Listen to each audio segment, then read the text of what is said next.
안녕하세요. 부자오빠입니다. 지금 선물 시장 분위기가 굉장히 좋은데 나스닥 같은 경우는 거의 1% 가까이 오르고 있거든요. 엔비디아발 호재가 있습니다. 자, 일단 어제 정규장까지는 뭐 분위기가 썩 좋지 않았습니다. 3대 증시 모두 거의 보합권으로 마무리가 됐고 혼조세를 보였었죠. 일단 연준 의사록이 공개가 됐는데 긴축 의지를 재확인한 내용이었습니다. 그러니까 기대하지 말라는 거죠. 우리 금리 더 올릴 수 있으니까 니네 기대하지 말고 그냥 가만히 있어. 지금은 인플레 잡는 게 우선이지. 뭐 주가 오르는 게 중요한 게 아니야. 기초 체력을 더 튼튼하게 다지고 우린 천천히 올라갈 거니까 아예 기대를 하지 마세요. 뭐 이런 뉘앙스를 풍기는 겁니다. 뭐 사실 충분히 예상했던 일이죠. 좋은 말 안 나올 줄 알았습니다. 그래서 주가는 반등하지 못했다고 보는 거고요. 당연히 국채금리는 급등하고 금리에 민감한 기술주가 가장 많이 빠졌다고 보시면 될 것 같습니다. 이제 50bp 올릴 수 있으니까 선반영이 되겠죠. 그래서 그게 어느 정도 선반영이 돼서 하방 압력을 받고 있다. 이 정도로 간단히 정리하면 될 것 같습니다. 이게 정규장까지 분위기였는데 시간의 거래에서 엔비디아 실적 발표를 하면서 이게 분위기가 완전히 역전이 됐습니다. 일단 결론부터 말씀드리면 실적 자체는 그다지 좋게 나오지 않았습니다. 1년 전에 비해서 매출은 21%, 순이익은 무려 53%나 줄었지만 그래도 시장 예상치보다는 조금 잘 나왔습니다. 물론 예상치를 상회하긴 했지만 지금 전 세계적으로 반도체 분위기 자체가 워낙에 좋지 않고 뭐 크게 웃돈 것도 아니고 소폭 상회를 한 수준이기 때문에 사실 급등할 이유는 없거든요. 자, 그런데 요즘에 굉장히 핫한 챗 GPT가 인공지능에 기반하는 거잖아요. 자, 그런데 엔비디아가 만드는 GPU가 그 인공지능 연산에 굉장히 강점을 보이기 때문에 챗 GPT 덕을 봤다. 지금 시장에서는 이렇게 해석을 하고 있는 것 같습니다. 뭐 AI 연산이라고 해봤자 엔비디아나 AMD GPU밖에 없거든요.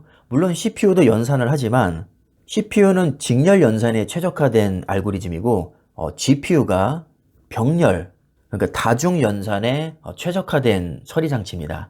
그래서 CPU보다는 GPU가 훨씬 더 큰 수혜를 본다고 이해를 하시면 되고요. 이 분야에서 독보적인 세계 1위 기업인 엔비디아가 큰 수혜를 봤다. 이렇게 이해를 하시면 됩니다.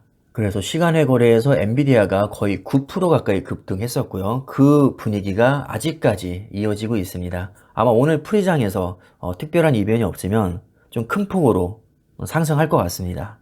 반도체 기업들은 서로 거미줄처럼 이해관계가 복잡하게 얽혀있기 때문에 사실 엔비디아만 혼자 급등하는 건 말이 안 되거든요. 엔비디아가 분위기가 좋으면 다른 반도체 기업들도 덩달아서 분위기가 좋아집니다. 그래서 반도체 3배짜리인 속설도 거의 6% 가까이 이제 애프터장에서 급등을 했습니다. 아마 반도체 전반적으로 오늘 프리장에서 많이 오를 것 같습니다.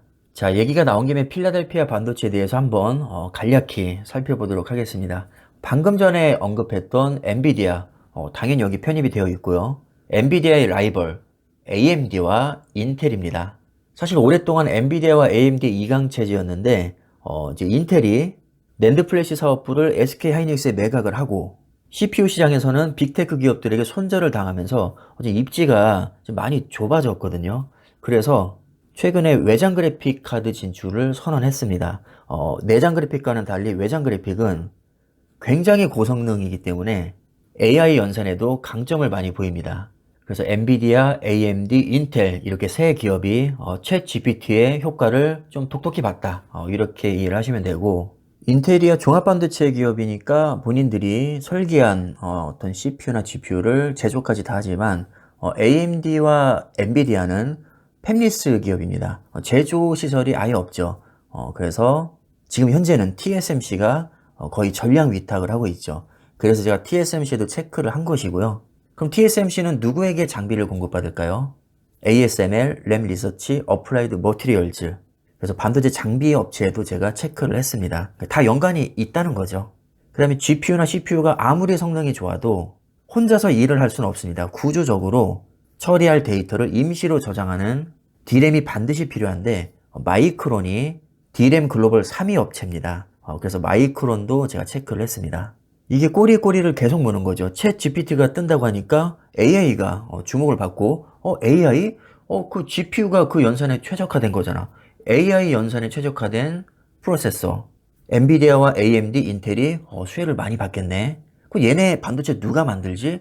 TSMC가 만들지? 그럼 TSMC도 수혜 많이 보겠네. 그럼 TSMC의 반도체 장비 누가 공급해주지? ASML, 램리서치, 어플라이드 머티리얼즈. 얘네도 돈 많이 벌겠네. 근데 GPU가 연산 혼자 못하잖아. 메모리 반도체 반드시 필요한데 세계 1위 기업 삼성전자 지금 2% 오르고 있고요. 세계 2위 업체 SK하이닉스 4% 넘게 오르고 있습니다.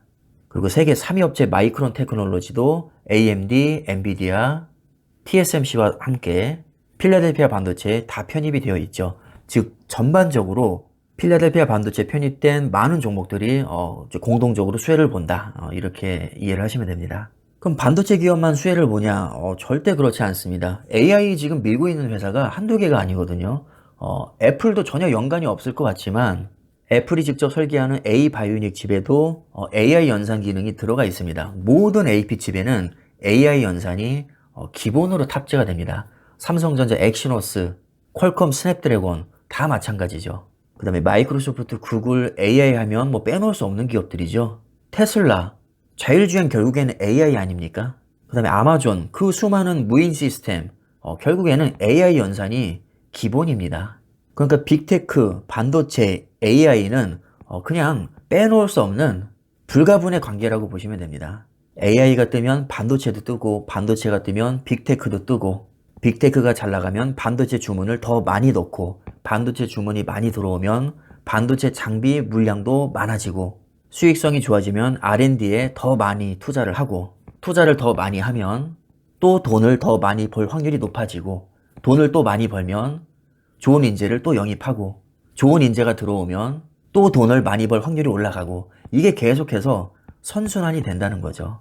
그러니까 구조적으로 반도체와 빅테크는 성장할 수밖에 없다는 겁니다. 우리는 이 방향성과 시대적인 흐름을 보고 주식을 투자하는 거죠. 주가의 변동성을 보고 투자하는 게 아니고요. 아, 금리 몇 프로 올린대? 그래서 주가 빠졌어? 아, 뭐 전쟁 끝난대? 그럼 주가 오르겠네. 금리 많이 올릴 줄 알았는데 그거 철회했대? 그럼 주가 또 오르겠네. 뭐야, 국가에서 돈 이제 더 뿌린대? 그러면 유동성이 좋아지니까 주가 또 오르겠네. 자, 이런 이벤트 하나하나에 우리가 신경 쓰면서 주식을 투자할 수는 없습니다. 이건 본질이 아니거든요.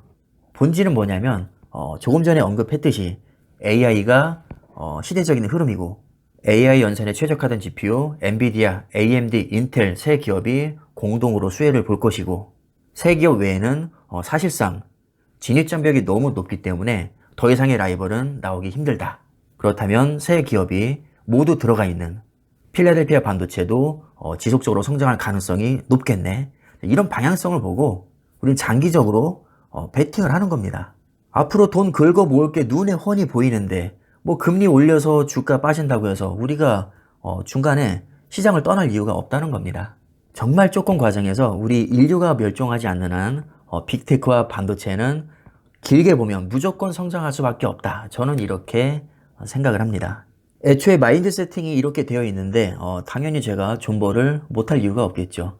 싸면 더 사면 되고, 오르면 조금 사면 되고, 돈이 필요하면 매도해서 뺐으면 되고, 또 여유 자금이 생기면 또 사면 되고, 그냥 아주 심플하게 이걸 무한 반복하면 됩니다. 단기적으로 주가가 오르고 내리든 뭐 그거는 사실 내 알 바가 아니죠. 어차피 길게 보면 무조건 성장할 수밖에 없는 구조를 가지고 있는데 일시적인 변동성이 뭐가 그렇게 중요할까요? 별로 중요하지 않습니다. 굳이 사서 우리들이 스트레스를 받을 필요는 없다고 봅니다. 그냥 편안하게 기업의 가치를 믿고 장기 투자하면 됩니다. 자, 그럼 영상 여기까지 하겠습니다. 감사합니다.